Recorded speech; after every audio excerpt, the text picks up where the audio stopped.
நாமத்தில் நான் உங்களை வாழ்த்துகிறேன். பெண்களாகிய நாம் கர்த்தருக்காக என்ன செய்ய முடியும்? பெண்களாகிய நாம் கர்த்தருக்காக என்ன செய்ய முடியும்? இன்னைக்கு இந்த கேள்வி ஏன் எழும்புகிறது தெரியுமா? ஒரு பெண் சமுதாயத்தில் எதையாவது செய்ய வேண்டும் என்று சொல்லி முற்பட்டு வருமானால், நாம் முன்னின்று செய்வோமே ஆனால் அதை தடை பண்ணுவதற்கு அநேகர் இருக்கிறார்கள். குறிப்பாக நம் வீட்டாரே இருக்கிறார்கள். நம் கணவரை எடுத்துக்கொள்ளலாம், நம் பிள்ளைகளை எடுத்துக்கொள்ளலாம், பெற்றவர்களை எடுத்துக்கொள்ளலாம், உடன் பிறந்தவர்களை எடுத்துக்கொள்ளலாம். அநேகர் நீ ஒரு பெண்ணா இருந்து கொண்டு ஏன் இப்படியெல்லாம் செய்கிற, ஏன் இந்த காரியம் உனக்கு தேவையா என்று சொல்லி வேதனைப்படுத்துகிறவர்கள் அநேகர். நீங்களும் கூட இன்னைக்கு சோர்ந்து போய் உட்கார்ந்திருக்கலாம். தேவனாகிய கர்த்தர் சொல்லுகிற ஒரு காரியம், மரண பரியந்தம் என்னை பின்பற்றி வா, மரண பரியந்தம் நீ என்னை பின்பற்றி வா. அன்பான மகளே, இன்றைக்கு உங்களுடைய சோர்வுக்கு என்ன காரணம் என்று எனக்கு தெரியும். அட போங்க, நீங்க வேற, ஒரு பெண்ணாக எதையுமே செய்ய முடியாது, அப்படியே எதையாவது செய்ய வேண்டும் என்று சொல்லி நினைத்து இந்த சமுதாயத்திற்கு நல்ல காரியம் செய்யலாம் என்று நினைத்தாலும் அதையும் தடுத்து விடுவார்களே தவிர, நாம் கூட இருந்து நாமை செய்யுங்கள் என்று சொல்வதற்கு யாருமே கிடையாது.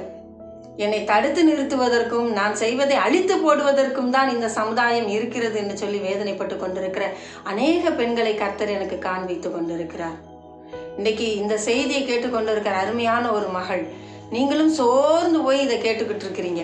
நான் எதுக்குங்க, நான் ஒரு பெண்ணா பிறந்ததுல இருந்து இந்த சாபம் தானே, ஏன் எனக்கு எந்த கஷ்டம், என்னால் முடியலை, நானும் எவ்வளவோ ஆண்டவருக்காக எழுந்து பார்த்தேன், எவ்வளவோ செய்யணும்னு முயற்சி எடுத்தேன், ஆனால் கடைசியில் என் நிலைமையை பாருங்க, ஒரு மூலையில என்னை உட்கார வச்சுட்டாங்க, என்னை எதுக்குமே லாய்க்கில்லைன்னு தள்ளி விட்டாங்க என்று சொல்லி நீங்கள் நினச்சிட்டு இருக்கிறீங்க.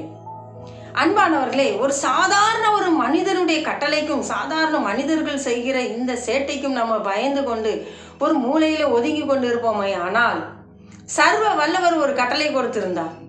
அம்மோபியனும் மோவாபியனும் 10 தலைமுறைக்கு கர்த்தருடைய சபைக்குள் உட்படலாகாது என்று சொல்லி. அந்த மோவாபிய ஸ்திரீதான் ரூத். கர்த்தரே சொல்லிவிட்டார் 10 தலைமுறைக்கு உள்ள போகக்கூடாதுன்னு சொல்லி, நம்மளை யாரும் உள்ள சேர்க்க மாட்டாங்கன்னு சொல்லி பயப்படவே இல்லை. ஆனால் இன்றைக்கு நீங்களும் நானும் யாரோ ஒருத்தர் சொல்லிவிட்டார்கள் என்பதற்காக தேவனுடைய ஊழியத்தையே நிறுத்திவிட்டோம். நிறைய கேள்வி கேட்பாங்க. ஆமா, நீ ஊழியத்துக்கு போய் என்னத்தை கண்ட, ஆண்டவரன் சர்ச்சைக்கு போய் என்னத்தை கண்ட, உனக்கு என்ன கிடச்சிச்சு, சத்தட்டாம ஒரு மூலையில் சோத்தை போய்கிட்டு இங்கே உட்காந்துரு, இல்லைன்னா உனக்கு நீ படித்த படிப்புக்கு நீ ஏதாவது ஒரு வேலையை பார்த்துக்கிட்டு சும்மா உட்காந்துட்டு இருந்தால் கூட உனக்கு சம்பளம் கிடைக்கும், இங்கே போய் என்ன உனக்கு கிடைச்சது என்று சொல்லி வேதனைப்படுத்துவார்கள். ஆனால் கர்த்தர் இன்றைக்கு சொல்ல விரும்புகிற ஒரு காரியம், மரண பரியந்தம் நீ என்னை பின்பற்றி வா, மரண பரியந்தம் நீ என்னை பின்பற்றி வா, இடையில விட்டுறாது என்று கர்த்தர் சொல்லுகிறார். என் அன்பு மகளே, நீங்க சோர்ந்து போகக்கூடாது, நீங்க ஒரு மூலையில உட்கார்ந்து விடக்கூடாது. நீங்கள் முந்தினதை காட்டிலும் இனி எழுந்திருக்க போகிறது அதிக பலன் உள்ளதாக இருக்க வேண்டும் என்று கர்த்தர் விரும்புகிறார். நீங்க எழுந்திருப்பீங்களா கர்த்தருக்காக? இந்த ரூத் சொல்லுகிறாள், தன் மாமி, நீ ஏமா நீ போயிருமா, நல்லா இருப்ப, இனிமே எனக்கு ஒரு மகன் பிறந்து அவனுக்கு கல்யாணம் பண்ணி வைக்க முடியாது, என்னால் ஒன்றுமாகாது, நான் கைகால் ஆகாதவளாக இருக்கிறேன், நானே கசப்பாக இருக்கிறேன், நானே சபிக்கப்பட்டவளாக இருக்கிறேன், நீ திரும்பி போ என்று சொல்லும் பொழுது அவள் சொல்லுகிறாள், மரணமே அல்லாமல் உண்மையும் என்னையும் பிரிக்கிறதுக்கு எதாலும் முடியாது என்று சொல்லி. அதைத்தான் இன்றைக்கு தேவன் உங்களோடு பேசி கொண்டிருக்கிறார். என் அன்பு மகளே, நீங்கள் எழுந்திருந்தீங்க, தேவனுக்காக பெரிய காரியம் செய்ய வேண்டும் என்பதற்காக எவ்வளவோ செஞ்சீங்க. ஆனால் இன்றைக்கு நீங்கள் சோர்ந்து போய் உட்கார்ந்துருக்கீங்க ஒரு மூலையில். ஏன்? உங்கள் ஊழியத்தை எங்க, நீங்கள் செய்த நற்கிரியைகளை எங்க, நீங்கள் ஏன் சர்ச்சைக்கு போகலை, நீங்கள் சபையில் முதலாலாம் நின்னீங்களே, சபைக்கு தூணாக நீதாம்மான்னு சொன்னாங்களே, ஆமாம் அப்படி சொன்னவங்க தான் இன்றைக்கி நீ வெதுக்கிட்டாங்க, நீ எதுக்கு சர்ச்சைக்கு வர, நீ செஞ்சதெல்லாம் போதும், ஒரு மூலையில் உட்காருன்னு சொல்லிட்டாங்க. இன்னைக்கு யாரோ சர்ச்சைக்குள்ள வந்துட்டாங்க, அவங்கெல்லாம் முன்னாடி நின்று எல்லாத்தையும் செய்கிறாங்க, என்னையும் வேண்டான்னு ஒதுக்கிட்டாங்க. நான் இப்போ தள்ளப்பட்ட கல்லாக இருக்கேன். அப்போ நான் தேவைப்பட்டேன், ஒரு காலத்தில் என்கிட்ட எல்லாம் இருந்துச்சு, இப்போ என்கிட்ட ஒன்றுமே இல்லை, இப்போ என்ன தள்ளிட்டாங்க. என் அன்புக்குரியவர்களே, யாரும் உங்களை தள்ளிடவே முடியாது, யாரும் உங்களை ஒதுக்கிடவே முடியாது. தேவன் உங்களை அழைத்த அழைப்பை மறந்து போகாதீங்க. அவர் உங்களுக்கு துணையாக இருக்கிறார், அவர் உங்களுக்கு துணையாக இருக்கிறார்.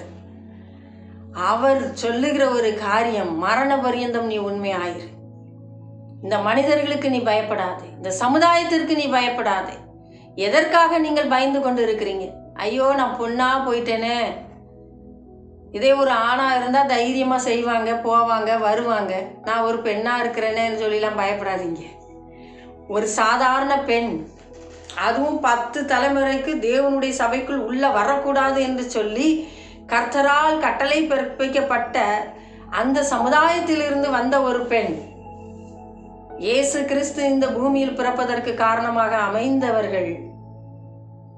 அன்பானவர்களே, அப்படிப்பட்ட ஒரு ரூத் இயேசு கிறிஸ்துவின் வம்ச வரலாற்று அட்டவணையில் இடம்பெற்று இருக்கிறார்கள் என்றால் சாதாரண விஷயம் கிடையாது.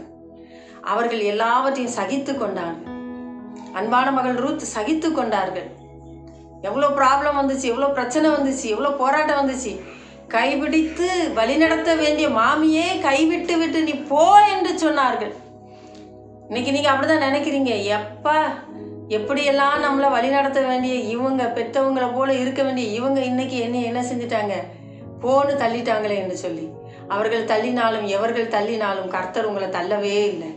கர்த்தர் உங்களை தள்ளவே இல்லை. கர்த்தர் இந்த ஊழியத்தை நீ செய்யாதன்னு சொன்னாரா? கர்த்தர் நீ என் பின்னாடி வராதன்னு சொன்னாரா? உன்னை கொண்டு என்னால் எதையும் சாதிக்க முடியாதுன்னு சொன்னாரா? உன்னால எனக்கு எந்த பிரயோஜனமும் இல்லைன்னு சொன்னாரா?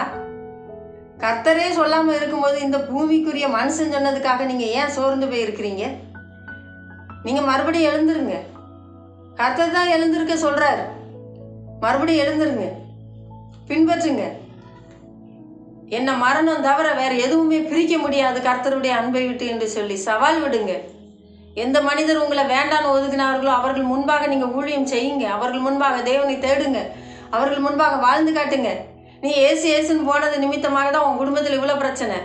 நீ ஏசுன்னு சொல்லி சபைக்கு போனதுனால தான், ஆலயத்துக்கு போனதுனால தான் உனக்கு இவ்வளோ பிரச்சனை. என்னைக்கு இந்த இயேசுவை ஏற்றுக்கொண்டு அன்னையிலேருந்து உனக்கு இந்த பாடு. நாங்களாம் எப்படி இருக்கோம் பாரு, நாங்களே எவ்வளோ சந்தோஷமா இருக்கோம். நீ மட்டும் தானே உட்காந்து அழுதுகிட்டு இருக்க. உன் வீட்டில் தானே இவ்வளோ பிரச்சனை நடந்துகிட்டு இருக்கு.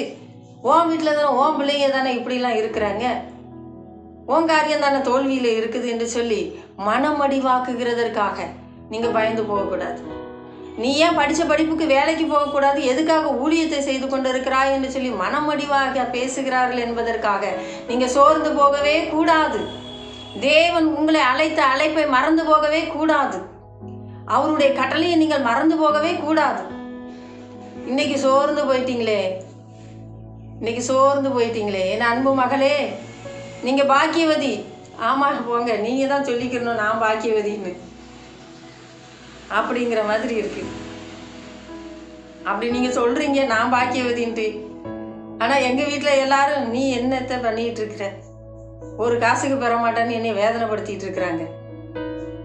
என்னை ஊழியம் செய்யவும் விடலை, சர்ச்சுக்கு போகவும் விடலை, ஆண்டவரை பின்பற்றவும் விடலை. இங்கே வா, அங்கே வா, அங்கே போ, இங்கே போ, என்னை போட்டு பாடாப்படுத்துகிறாங்க. காணா குறைக்க என் பிள்ளைகள். நீ சோமுன்றதுனால தானே இங்கே இவ்வளோ பாடு நடந்துக்கிட்டு இருக்கு. உன் ஜெபத்தை நிறுத்துறியா? நீ சர்ச்சின்னு ஓடுறதுனால தான் இங்கே பெரிய பாடாக இருக்கு. சும்மா ஒரு கரையில் இருங்க. மற்றவங்களாம் வாழலையோ, மற்றவங்கெல்லாம் எப்படி இருக்காங்க, அவங்கள போல நீங்கள் இருக்க முடியாதோ என்று சொல்லி என்னை வேதனைப்படுத்துகிறாங்களே என்று சொல்லி கதறி கொண்டு இருக்கிற என் அன்பு மகளே, இன்னைக்கு கர்த்தர் உங்ககிட்ட தான் பேசிகிட்டு இருக்கிறார். உங்களை பார்த்து தான் சொல்கிறார், எலும்பு, முந்தின ஆளுகை உன்னிடத்தில் வரும். முந்தின பலத்தை நீங்கள் பெற்றுக்கொள்ள போகிறீங்க. ஆதியில் கொண்டிருந்த அன்பை விட்டா என்று உன் பேரில் எனக்கு ஒரு குறை உண்டு மகளே. ஆதியில் எப்படி இருந்தீங்க? தேவனோடு உள்ள ஐக்கியத்தில் எப்படி இருந்தீங்க? கர்த்தரை பின்பற்றுகிற காரியத்தில் எப்படி இருந்தீங்க? இன்றைக்கி எல்லாத்தையும் விட்டு விட்டு ஒரு மூலையில் உட்காந்துட்டு இருக்கிற மாதிரி உட்காந்துட்டு இருக்கிறீங்களே, சோர்ந்து போய். இனிமேல் என்னத்த, அவ்வளோதான், நான் இனி எதுக்கும் பிரயோஜனமே கிடையாது அப்படின்னு உட்காந்துட்டு இருக்கிறீங்க. இந்த அருமையான மகள் ரூத் எதற்குமே சலித்து போகலை.